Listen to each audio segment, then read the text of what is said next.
आपने देखा होगा कि कल सबसे जो प्रदूषित जगह थी दिल्ली नहीं थी, ग्रेटर नोएडा थी।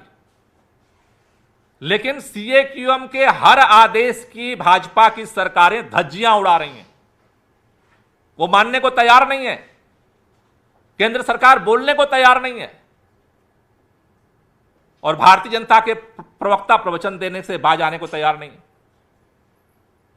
हमने उस समय निवेदन किया था कि दिल्ली के अंदर जो हो रहा है वो एनसीआर में भी लागू कराइए। दिल्ली में सीएनजी की बस चल रही है, एनसीआर में भी चालू कराइए। दिल्ली में इलेक्ट्रिक बस चल रही है। मेरे समझ में नहीं आता है, केंद्र में भाजपा की सरकार, उत्तर प्रदेश में भाजपा की सरकार, केंद्र में भाजपा की सरकार, हरियाणा में भाजपा की सरकार, वो इलेक्ट्रिक बस क्यों नहीं खरीद पाते हैं?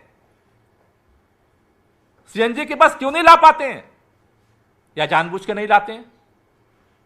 दोनों में से एक ही चीज हो सकता है। पैसे की कमी तो केंद्र सरकार के पास भी नहीं है, हरियाणा सरकार के पास भी नहीं है, उत्तर प्रदेश सरकार के पास भी नहीं है। हमने कहा कि दिल्ली में पटाखों पे प्रतिबंध है, दिवाली आने वाली है। आज टिल नाउ, आज तक अभी हरियाणा के अंदर, उत्तर प्रदेश के अंदर पटाखों पे प्रतिबंध नहीं लगाया गया। क्यों नहीं लगाया गया भाई? क्यों नहीं लगाया गया अभी तक? भारतीय जनता पार्टी इसका जवाब क्यों नहीं देना चाहती है? केंद्र सरकार चुप क्यों है? दिल्ली के अंदर 24x7 बिजली सप्लाई हो रही है, जनरेटर सेट बंद है, लेकिन आज की डेट तक पूरे एनसीआर के अंदर जनरेटर सेट चल रहे हैं। और चल इसलिए रहे हैं कि जब घरों की बिजली का कनेक्शन उस जनरेटर से ही है, तो बिजली, अगर जनरेटर बंद हो जाएगा तो बिजली ठप हो जाएगी, लोगों के बल्ब बंद हो जाएंगे। बिजली सप्लाई क्यों नहीं है? और ये एक बार की बात नहीं है, हर बार चर्चा होती है और हर बार वो कान बंद करके निकल लेते हैं। इस बार भी 15 दिन से इस बात के लिए हाथ जोड़ के विनती कर रहा हूं, लेकिन कान पे जू नहीं रेंग रहा है भाजपा की सरकारों पे।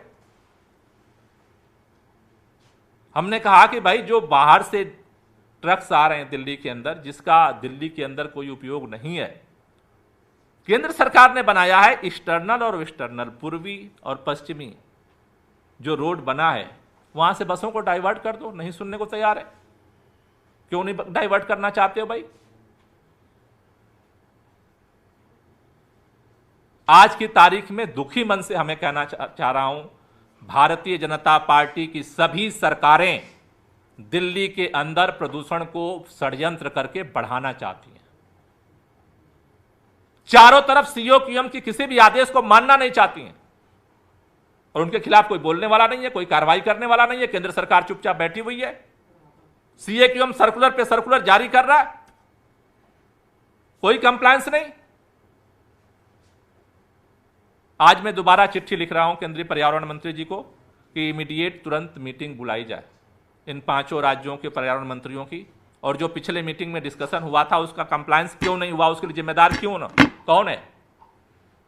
भारत के अंदर जो प्रदूषण की स्थिति बनी हुई है, कल अखबारों में छपा था रिपोर्ट, देश के अंदर 52 जो जिले जो सबसे पोल्यूटेड हैं, 20 जिले हरियाणा के हैं। भाजपा की सरकार है। सबसे जो पोल्यूटेड जगह है वो ग्रेटर नोएडा है, भाजपा की सरकार है। और भाजपा के लोग 2 लाइन का बयान जारी करते हैं और छुट्टी हो जाती है। केंद्र सरकार की छुट्टी हो जाती है, यूपी सरकार की छुट्टी हो जाती है। कल मैं एक बयान देख रहा था उत्तर प्रदेश के माननीय मुख्यमंत्री योगी आदित्यनाथ जी का, बोले मैंने मोबाइल में देखा वो पंजाब में पराली जल रही है। यूपी से सारी बसें डीजल की घुमा रहे, वो चारों तरफ, वो नहीं दिख रहा है। ग्रेटर नोएडा में सबसे ज्यादा पोल्यूशन हो रहा है, वो नहीं दिख रहा है। उस पर पट्टी बांध रखी है।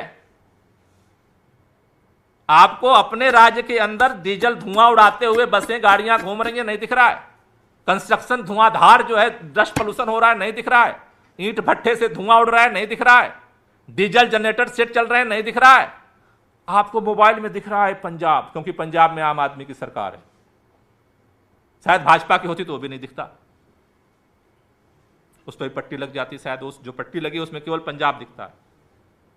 अकेली सरकार है आम आदमी पार्टी की जिसने वादा किया था कि पराली को कम करेंगे, और पंजाब के अंदर 50% से ज्यादा पराली कम किया है। काम किया है इसलिए कम हुआ है, अगली बार और भी कम करेंगे। लेकिन एक बात समझना सबको जरूरी है कि ये जो प्रदूषण की समस्या है पूरे उत्तर भारत की समस्या है, सबको सहयोग करना पड़ेगा। और जो जो सरकारें हैं, चाहे आम आदमी की सरकार हो, चाहे कांग्रेस की सरकार हो या भाजपा की सरकार हो, सरकारें बदल जाने से प्रदूषण की समस्या नहीं बदल रही है, इसलिए सबको अपनी जिम्मेदारी निभाना पड़ेगा। नमस्कार, मैं हूं मानक गुप्ता। अगर आपको हमारा ये वीडियो पसंद आया हो तो इसे लाइक और शेयर जरूर करें, और हां, हमें सब्सक्राइब और फॉलो करना ना भूलें ताकि आप देश और दुनिया की कोई खबर मिस ना करें। तो जुड़े रहिए हमारे साथ और देखते रहिए News 24।